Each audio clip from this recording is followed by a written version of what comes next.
Welcome to another episode of Car to Car. I'm Ramon. And hi, I'm Dana. Today we'll discuss a case out of Chicago Police Department where 96 shots were fired during a traffic stop. So we'll look at this video and we'll come back and discuss. Roll the windows down. The window down, man.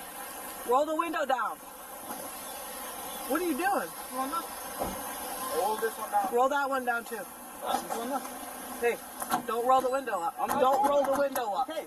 Do not roll the window up. Do not fucking roll Unlock the doors now. the fucking door. Unlock the doors now. fucking door.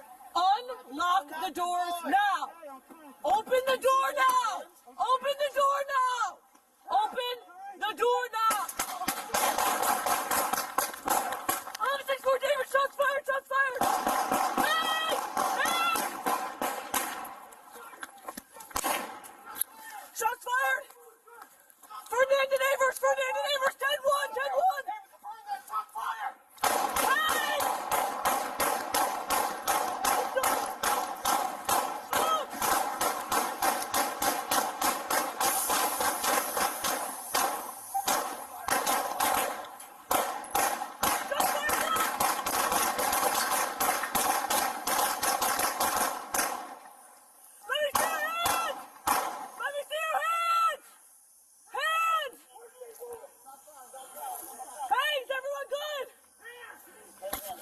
We need ambulance officers hit. We need ambulance officers hit. He's right here. He's good. Hands. Hey, I'm moving in. Hey, who's got me? Who's got me? Dude, don't fucking move. Don't fucking move. Don't roll the window up. Do not roll the window up. Do not fucking roll it Unlock up. the doors Open now. the fucking door. Unlock the doors now. Open the fucking door. Unlock the door now. Open the door now. Open the door now. Open the door now.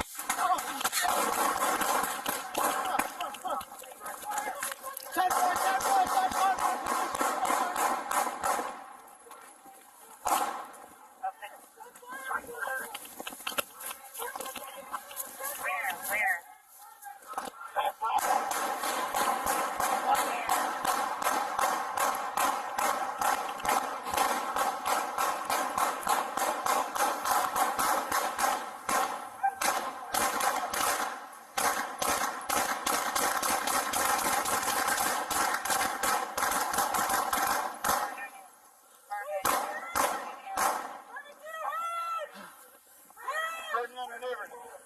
Stop firing. I'm shot. Alright,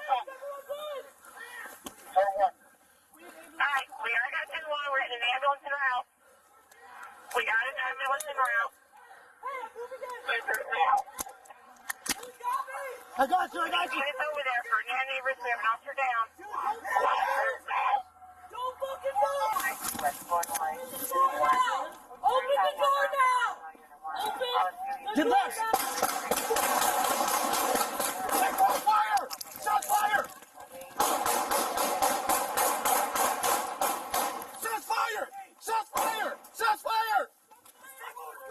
Shot fire! Police shots fired! Everyone's alarmed now! Everyone's reporting that shots fired!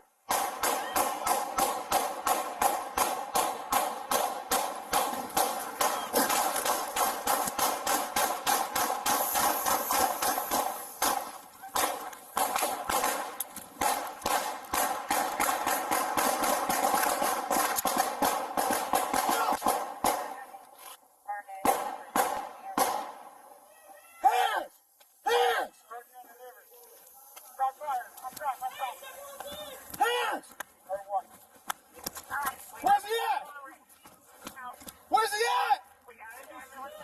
Hey, EMS here now! Partner's here! My partner's here! I got you! Come on! Squad, here now! Don't fucking Partner, there's no officer down!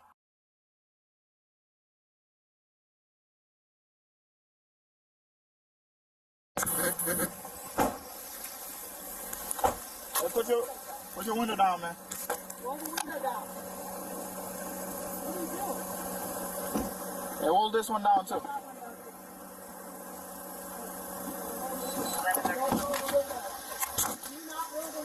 Do not fucking roll it up! Open the fucking door! Unlock the door now. Open the fucking door! Unlock it. Unlock the door now. You see Bodycam? Hey!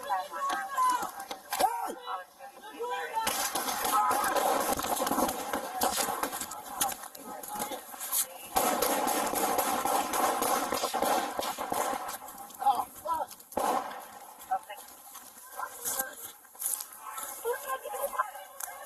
Where?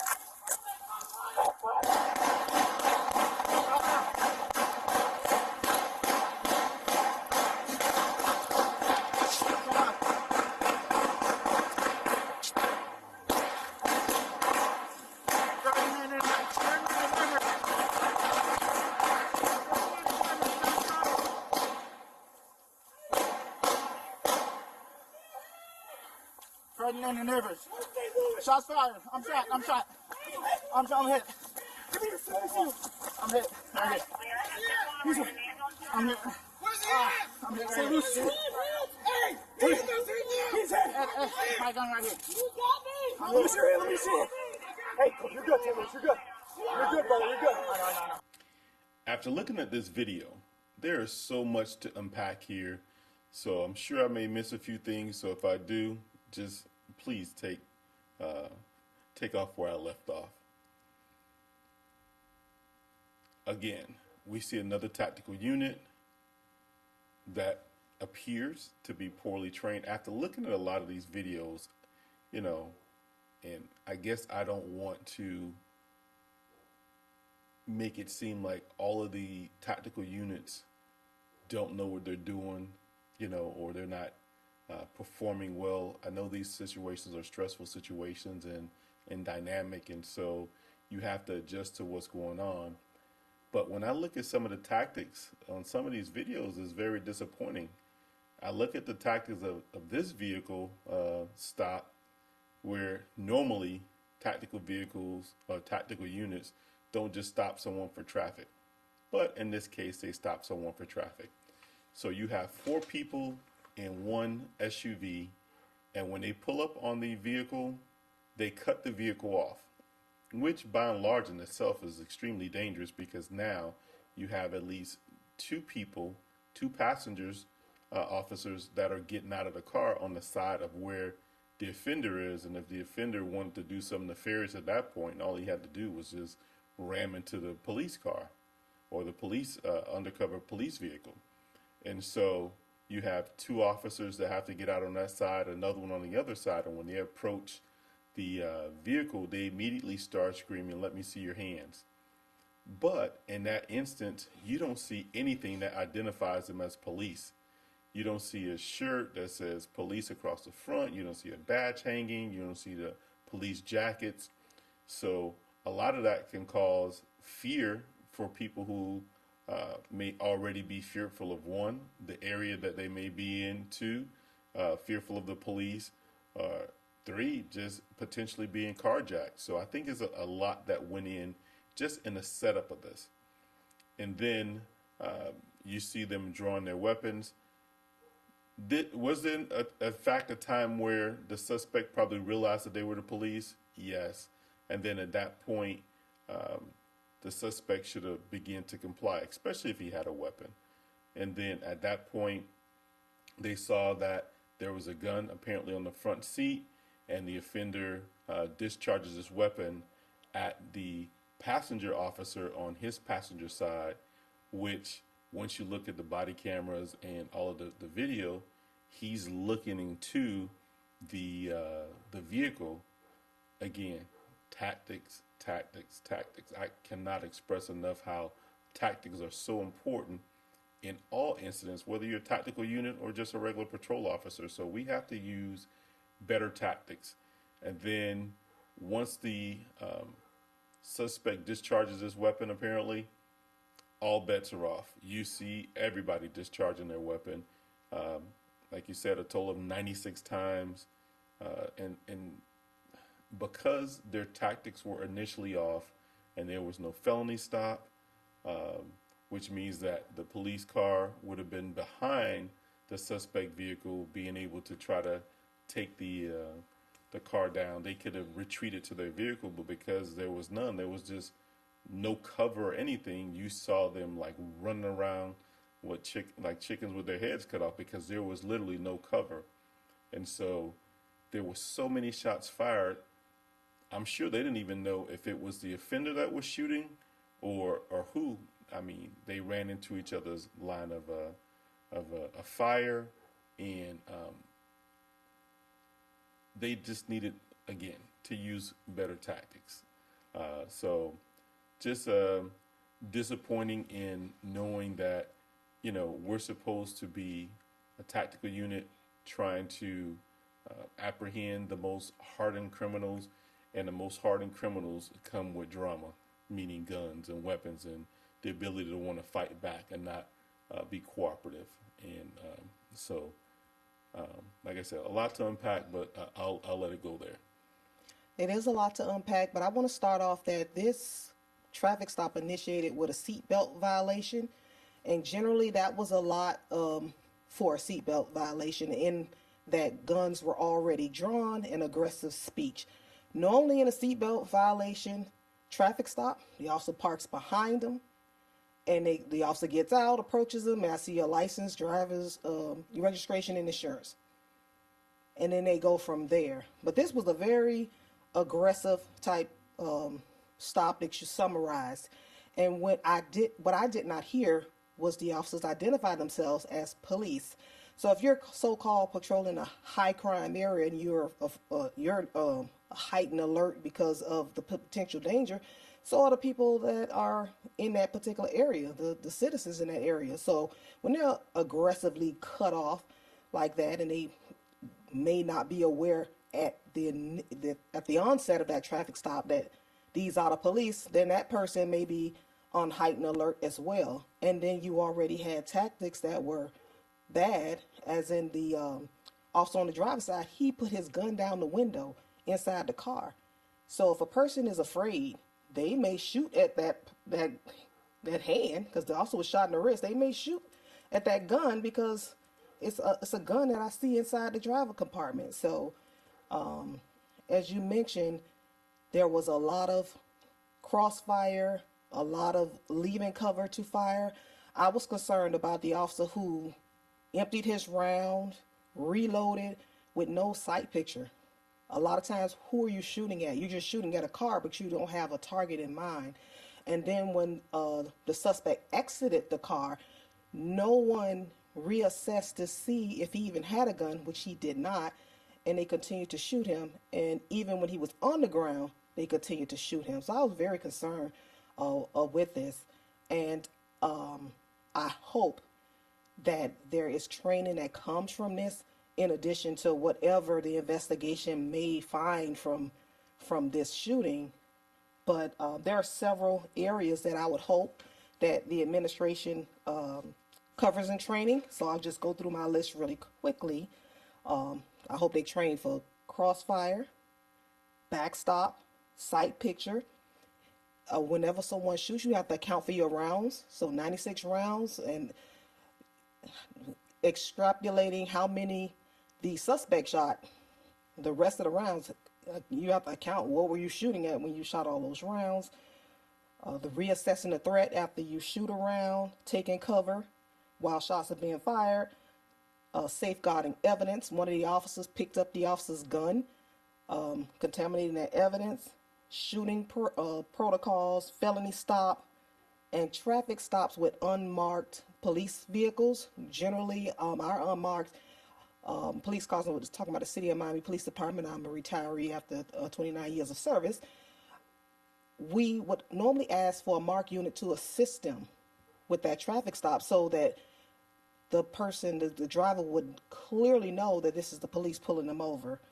And definitely that plainclothes police officers identify themselves as police officers initially, so there's no confusion as to who is pulling these people over.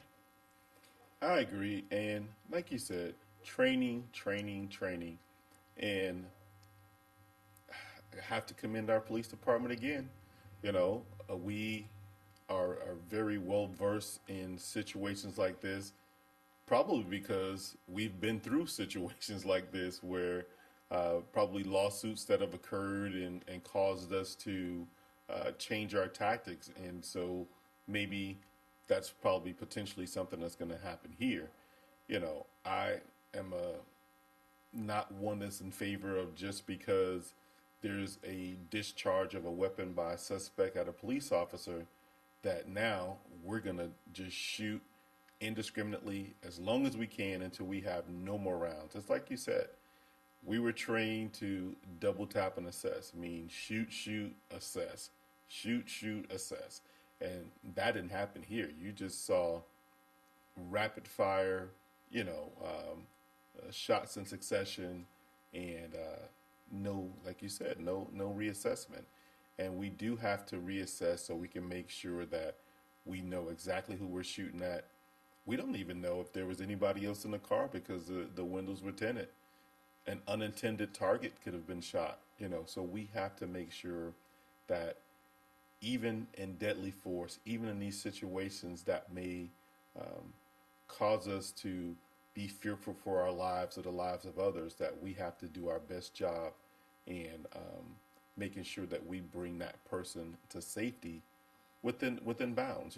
There's a measure that even us discharging our weapons when we're shot at, that we have to make sure that we do that the size and scope of what our proportionality is equal to what the proportionality that happened to us. And I don't think that that's what happened here. I don't either. But I don't have anything additional to add to this. So, do you? No, that's it. I'm just glad that the officers weren't injured in this. They did their job by, protecting themselves and each other and others. But one thing that I will add this is that there has to be a measure of calm in these situations, and I think that the calmness and the cool-headedness just completely went out the window, and you saw them really going around just, like I said, just running around, like really searching for cover. And I know that one of the first things that I was taught when I was a rookie police officer is to understand where you're going to go if the shit hits the fan. If there's a shooting, where's my cover or concealment? Understanding what the difference is between cover and concealment. You saw a few of them run towards a gate. That's not cover or concealment. And so I think that we have to make sure that we, especially when you're in these tactical units, you're going to come upon people who are allegedly the worst of the worst. And you have to be prepared for, what am I going to do if this person gets out and decides to be the worst of the worst, and they have the worst of the worst weaponry to exact damage or pain upon me. And so I think that we have to make sure that our thought process goes along with that. And I don't think that they were prepared for this situation at all. Okay. So with that, there's another episode of Carter Call Podcast. Please be sure to like, share, and subscribe. Until next time.